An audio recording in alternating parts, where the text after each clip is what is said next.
Welcome to the Open Forum in the Villages podcast. In this show, we are going to talk to leaders in the community, leaders of clubs and interesting folks who live here in the villages, to give perspectives of what is happening here in the villages. We hope to add a new episode most Fridays at 9 a.m. We have completed the conversion of all our episodes to Buzzsprout. Of course, you can still listen to Apple Podcast, Amazon Music, and about 20 other podcast platforms. Your favorite podcast player will still work. We are now a listener-supported podcast. You can become a supporter for only $3 per month, and you can pay more if you wish. Go to openforuminthevillages.com and click on support in the black box. There will be shout-outs for supporters in many episodes. This is a shout-out to supporters: Tweet Coleman, Dan Capellan, Ed Williams, Alvin Stenzel, and major supporter Dr. Craig Curtis at K2 in the Villages.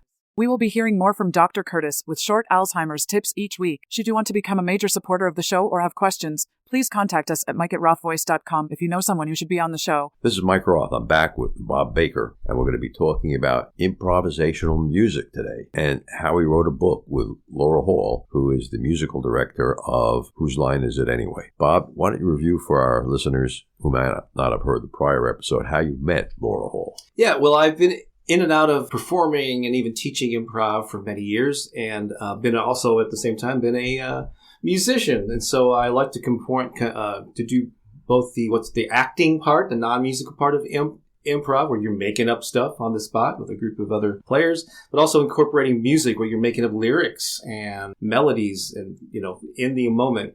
And so I've always been a fan of Whose Line. Laura Hall, as you mentioned, has been the long-time piano player and musical director of the show. About 2014, her and her husband Rick came to St. Louis and did a musical improv workshop where I got to meet them and attend and learn a lot from them. We did a student showcase that night. A little bit later that year, or the next year, I should say, I reached out to Laura and asked her to be a guest on my podcast called The Creative Entrepreneur. And at the end of that recording, we had a conversation that led to us writing a book together, because she didn't have one out at all. And we spent about 9 months. We've often joked about the same time as birthing a baby, and it actually was published in 2016. It's called The Improv Comedy Musician. Copy of it here with you? I actually do. The subtitle is The Ultimate Guide to Playing Music with an Improv Group. And it is sort of, there's like kind of a subset, or I guess if I were who it's geared for, specifically it's geared for music directors, I guess is the most, and that would be a music director would be somebody who leads music with an improv group, or maybe the accompanist. A lot of groups have piano players or a musician that works with an improv group, but also just anybody interested in that whole, like if you've ever seen Wayne Brady and those guys on Whose Line, to be amazed at, if you want to know the inner workings of that, how musical improv works. How do you make that stuff up on the spot? It's a great book for that too. There's a section in there where she just tells stories about the show and questions she's had a lot, and some of her brushes with greatness. People that she's. And the book has got a foreword by Colin Mockery. Exactly. Yeah. Actually, of all the players, I think Colin and Laura have a great relationship, and so he was happy to write the foreword, and I got a chance to meet him a couple of times too, which is really cool. Mm-hmm. Maybe you can give our listeners who know a little bit about music and a little bit about improv a couple of tips. Yeah, and so so I'm a guitar player, which is kind of odd because most accompanists who work with an improv group are piano players, and so there's different roles regardless of what the instrument is, there's different roles that a musician plays. Well, even in theater or even in film. So one of them, which is kind of often overlooked, is underscoring. And so basically that's the theme music underneath a scene. Mm-hmm. And so like back in St. Louis, I started working in recent years with a guy named Eric, who's and not every musician, no matter how talented they are, can adapt to an improv troupe. But that alone, even if nobody is singing in a scene, they're just doing acting, having music underneath that supports the emotion that's being expressed can really bring a scene to life. And so, and the way what I learned from Laura is there's both a give and a take, or there's a listening. It's the same thing with dialogue. You're listening and responding, mm-hmm. right? And so as the accompanist, when you're doing the underscoring part of it, you're listening to what the actors are saying and mirroring or supporting whatever emotion is being expressed. So if it's deep, it's dark or angry, it's going to be one style. If it's lighthearted and something else, you might have to change your style. But the musician can also lead them. Like if she feels, or if the musician feels that a scene's been kind of so they're struggling, might change up the rhythm and inspire them to then pursue a different line of dialogue. So that's a really interesting part of it. Now, when it comes to the singing part of it, the main nuggets that I learned was that there's basically like 3 categories or types of musical improv that involves singing. On the one end is the highly structured songs. They're formatted. So I know you're a fan of like Irish drinking song. Irish drinking song. Hoedown. There's probably a couple others. Those are. And by the way, the cast actually hates doing hoedown. With the director, the guy that actually created Whose Line, always insists that they do it, I guess because it's a crowd favorite, but they always cringe whenever they have to do hoedown. It's a little insider. I think I can say that without the Irish drinking song they like doing. I think, I haven't heard anything negative about Irish drinking song, but those are highly. So what I mean by highly structured is that the chords are the same every time. The melody that you sing is the same every time. The structure of the overall song, so that alleviates the players from having to think about, where. So all you're doing is taking the suggestion from the audience and then crafting the lyrics and the rhymes to fit the existing format, right? And so that on one hand it makes it easier, but you still have to do have to do that because the difficulty or why musical improv is so challenging for most people is it just taxes so many aspects of your brain. There's the words, there's the rhymes, there's the rhythm, there's the notes that you sing. You're listening to the chords so that you can, be in key harmonize with that. And so for most people, I've been dealing with music for years, so it just comes naturally to me. But for most people, that's just so awkward and, chaotic, and that they struggle with it. That's why you have to rehearse this stuff,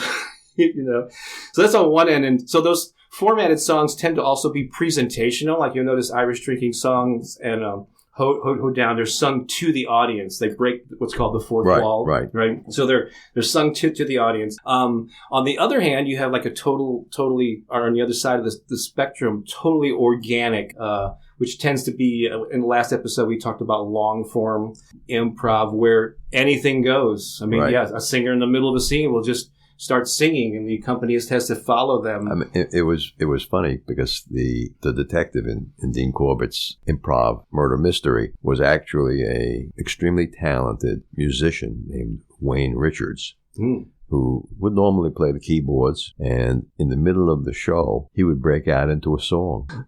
Oh, wow, yeah. And that's really what made the show fantastic. Let's take a moment and hear from our major supporter, Dr. Craig Curtis. What is the diagnostic process to split the difference between someone who has Alzheimer's and someone who has a different form of dementia? That's a great question, Mike. So Alzheimer's disease in the past was a clinical diagnosis.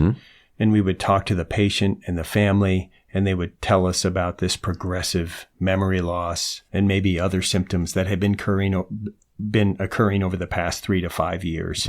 And we would simply test their memory and maybe wait another year or two and retest their memory to look for decline.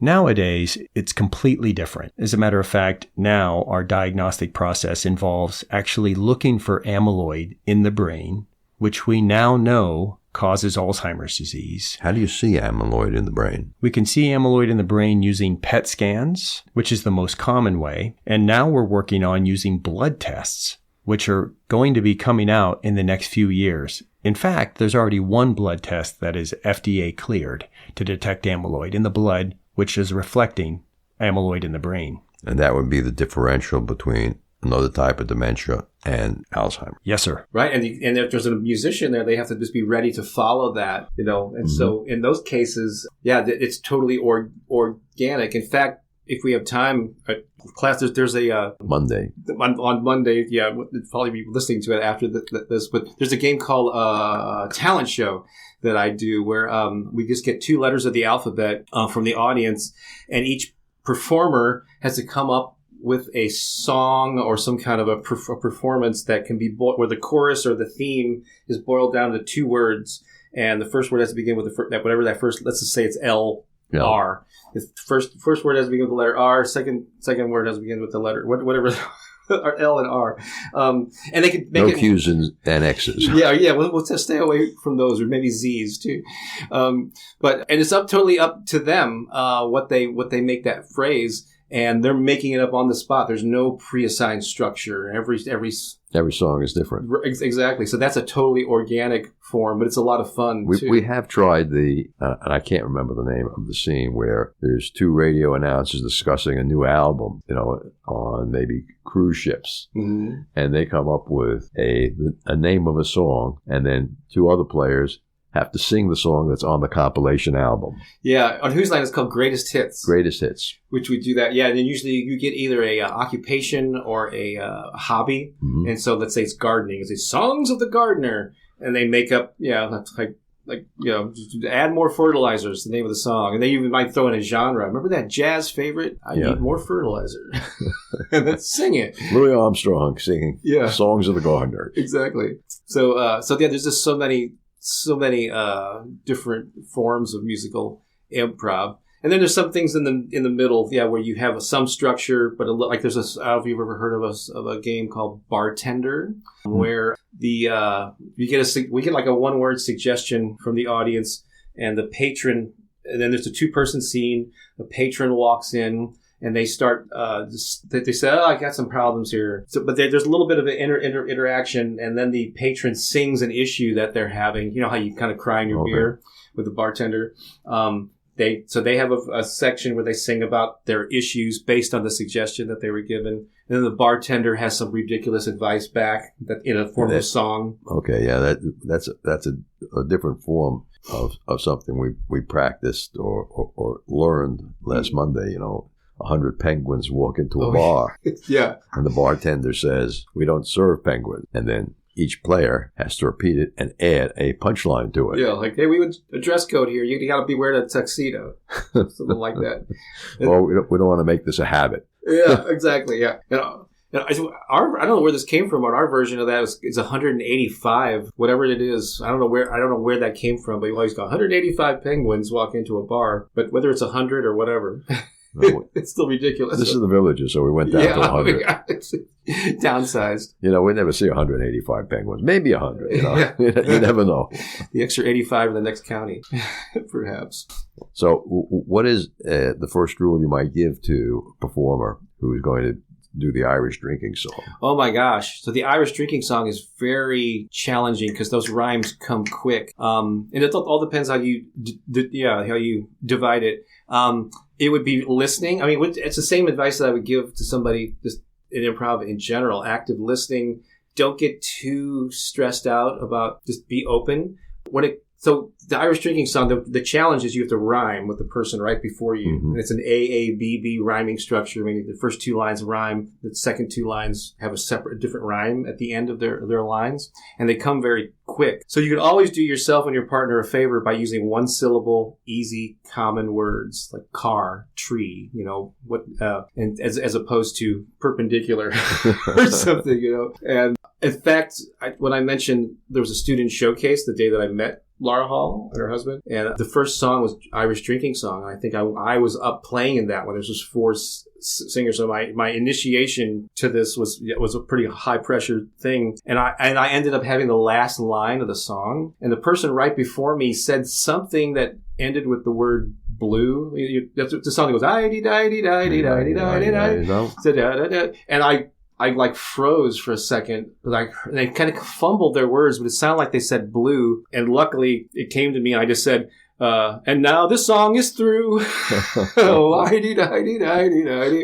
Like otherwise I would have just sat there and froze. But yeah, even I, after years of doing this, could be intimidated, It's in the moment. You never know what's going to happen. Right. I think that's what the audience is like, and that's what most of the performers like. Yeah, I have to say, just recognize that they're there. Yeah, they know you're making up the spot, so they're okay with you messing up a little bit, Mm-hmm. So, Bob, how many books in total have you written? A total of 16 physical paperback books, and then actually a dozen other ebooks, audiobooks, online courses, and so on. Mm-hmm.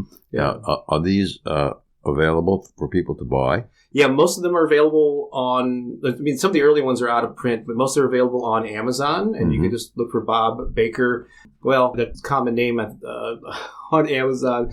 But if you can find one of my books and then click to the author page, and you'll find the whole series, the whole list of them. But there are books on music marketing. There's books on The Empowered Artist, My latest book is related to my YouTube channel, which we didn't really touch on here, but it's called The Power of Affirmations and Positive Self-Talk. So if you look up any of those titles and then click on my name on the sales or that page for the book. Bob, we've about run out of time today, and we'll continue this episode next week at 9 a.m. on Friday morning. The content of the show is copyrighted by Roth Voice 2023, all rights reserved.